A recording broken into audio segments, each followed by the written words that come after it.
Oke, pada kesempatan ini saya akan menjelaskan tentang tugas analisa materi kedua untuk siklus PJBL atau Project Based Learning untuk modul-modul pedagogi. Pada tahap ini, Bapak Ibu atau mahasiswa PPG akan diminta untuk melakukan eksplorasi penyebab masalah. Seperti yang kita tahu bahwa modul-modul pedagogi ada 4, di mana setiap modul itu akan memberikan satu tugas analisa materi untuk satu siklus. Jadi saling berkesinambungan atau saling berhubungan antara satu tugas dengan tugas yang lain. Nah, untuk modul yang kedua dalam siklus modul pedagogi atau PJBL ini, Bapak Ibu nanti akan melakukan eksplorasi penyebab masalah setelah pada modul sebelumnya Bapak Ibu melakukan identifikasi masalah atau sudah menemukan masalah dan mengangkat suatu topik yang akan dikaji lebih lanjut. Setelah Bapak Ibu menemukan topik, memilih permasalahan yang akan dikaji lebih lanjut, masalah-masalah tentang pembelajaran di kelas atau di sekolah, ya, karena ini berkaitan dengan pedagogi, maka masalah yang diangkat pada tugas sebelumnya pasti berkaitan atau tidak jauh berhubungan dengan masalah pembelajaran di sekolah. Karena nanti pada akhirnya Bapak Ibu akan diminta membuat rencana aksi berupa desain pembelajaran untuk mengatasi permasalahan belajar tersebut. Ya, maka saat ini Bapak Ibu akan melakukan eksplorasi penyebab masalah secara literatur dan juga realitas atau empiris.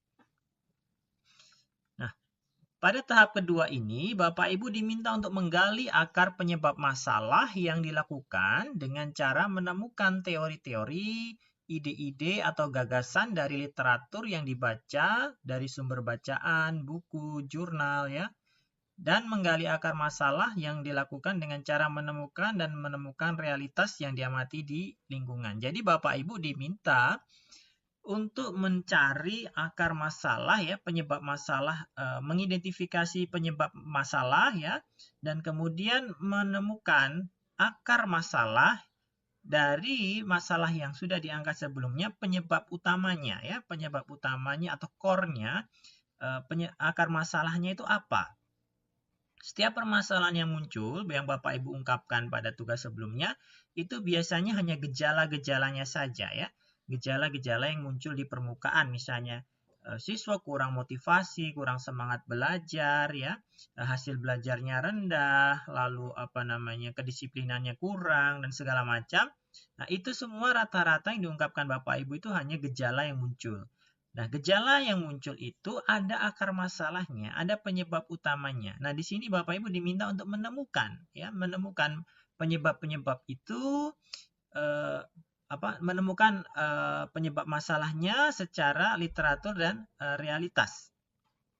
Ya, maksudnya apa? Bapak Ibu nanti akan diminta untuk mencari kajian teori, ya, dan juga secara literatur ya, teori literatur itu berarti Bapak Ibu mencari kajian teori, boleh dari buku, jurnal, modul ya, silahkan modul PG boleh dicari, mungkin ada modul materi di modul teori belajar pembelajaran atau modul profesi keguruan atau modul kurikulum dan model-model pembelajaran. Kalau ada teori yang relevan di situ, silahkan diutamakan ambil dulu dari modul ya, supaya Bapak Ibu juga belajar dan lebih memahami tentang isi modul tersebut ya. Lebih diutamakan sumber dari modul jika ada, dan saya yakin pasti banyak karena kita juga mendalami modul-modul pedagogi ya, banyak modul pedagogi di situ yang bisa kita manfaatkan.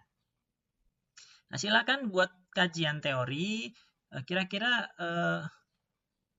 eksplorasi penyebab masalah yang menurut teori, misalnya kita mengangkat masalah tentang motivasi belajar. Nah, Bapak Ibu silakan cari teori yang berbicara tentang motivasi belajar. Apa faktor yang penyebab faktor yang mempengaruhi motivasi belajar? Misalnya menurut teori 1, 2, 3 gitu.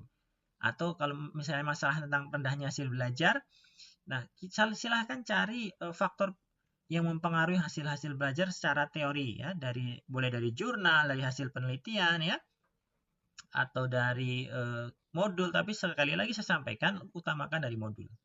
Kemudian Bapak Ibu juga menggali secara realitas atau menurut hasil observasi Bapak Ibu ya. Silahkan diobservasi berdasarkan pengalaman Bapak Ibu selama ini. apa yang menyebabkan masalah tersebut. Ya, jadi ada secara teori, tapi juga secara realitas. Nah, makanya mengapa kemarin kami menyarankan masalah yang diangkat itu adalah masalah yang terjadi di tempat kerja Bapak Ibu. Sesuai konteks Bapak Ibu mengajar bekerja ya, supaya Bapak Ibu bisa menggali realitasnya secara lebih mendalam, begitu. Karena berdasarkan pengalaman pribadi.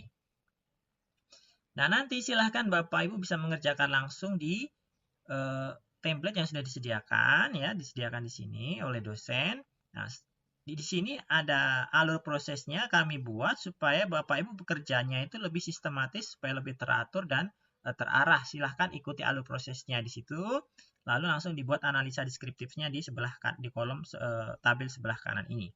Nah, ikut alur proses yang ada di petunjuk di sebelah kiri. Yang pertama deskripsi topik permasalahan singkat, yang kedua deskripsi penyebab hasil kajian secara literatur, yang ketiga secara empiris, dan yang keempat rangkuman atau semacam konklusi dari hasil kajian yang Bapak Ibu buat begitu.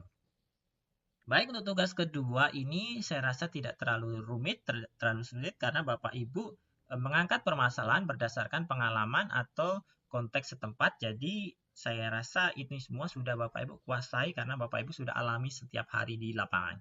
Demikian dapat saya sampaikan ya.